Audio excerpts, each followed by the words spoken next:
Welcome to TFC news channel. ఏ ముఖ్యమంత్రి అయినా తన రాష్ట్రాన్ని, రాజధానిని, ప్రజలను కాపాడుకోవాలనుకుంటారు. కానీ జగన్ అధికారంలో ఉన్నప్పుడు అమరావతిని చంపేయాలని చాలా ప్రయత్నించారు. ఇప్పుడు చంద్రబాబు నాయుడు దాని పునర్నిర్మాణ పనులు ప్రారంభించబోతుంటే ఏ విధంగా విమర్శించాలో తెలియక ఇంతకాలం జగన్ అండ్ కో మౌనంగా వహించారు. కానీ ఇప్పుడు వరదలు రావడంతో అమరావతి పూర్తిగా మునిగిపోయిందని, సచివాలయం, హైకోర్టు సిబ్బంది ప్రాణాలు అరచేతిలో పెట్టుకొని అక్కడి నుంచి పారిపోయి వచ్చారని వైసీపీ సొంత మీడియా, వైసీపీ సోషల్ మీడియా 4 రోజులుగా దుష్ప్రచారం చేస్తోంది. అయితే అమరావతి నిజంగా మునిగిపోయిందా లేదా అనే విషయం చెప్పేవారు ఎవరూ లేకపోవడంతో విజయవాడ నగరమే నీట మునిగినప్పుడు అమరావతి మునిగిపోకుండా ఉంటుందా అనే సందేహం కలగడం సహజం. రాష్ట్ర ప్రజలందరికీ అమరావతిలో పరిస్థితి ఏ విధంగా తెలిసే అవకాశం లేదు. కనుక అమరావతి మునిగిపోయిందంటూ వైసీపీ దుష్ప్రచారం చేస్తుంటే రాష్ట్ర ప్రజలు అదే నమ్మాల్సి వస్తోంది.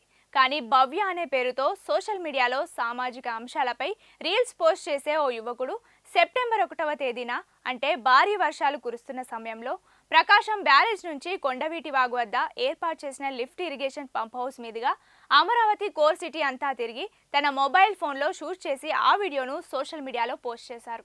దానిలో గెజిటెడ్ అధికారులు, ఉద్యోగుల క్వార్టర్స్, హైకోర్టు వైగైర్య భవనాలు ప్రతి చోటికి వెళ్లి వీడియో చిత్రీకరించారు.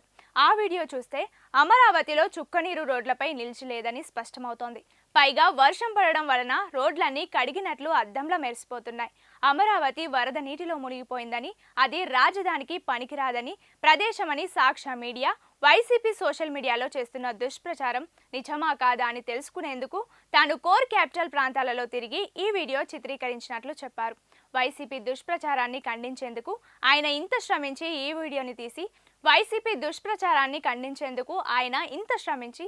వీడియోను తీసి అమరావతి గురించి రాష్ట్ర ప్రజలకు వాస్తవాలు తెలియజేయడం చాలా అభినందనీయం. ఈ వీడియో చూస్తే భారీ వర్షాలు, వరదలు వచ్చినా అమరావతికి ఎటువంటి ప్రమాదం ఉండదని స్పష్టమవుతోంది.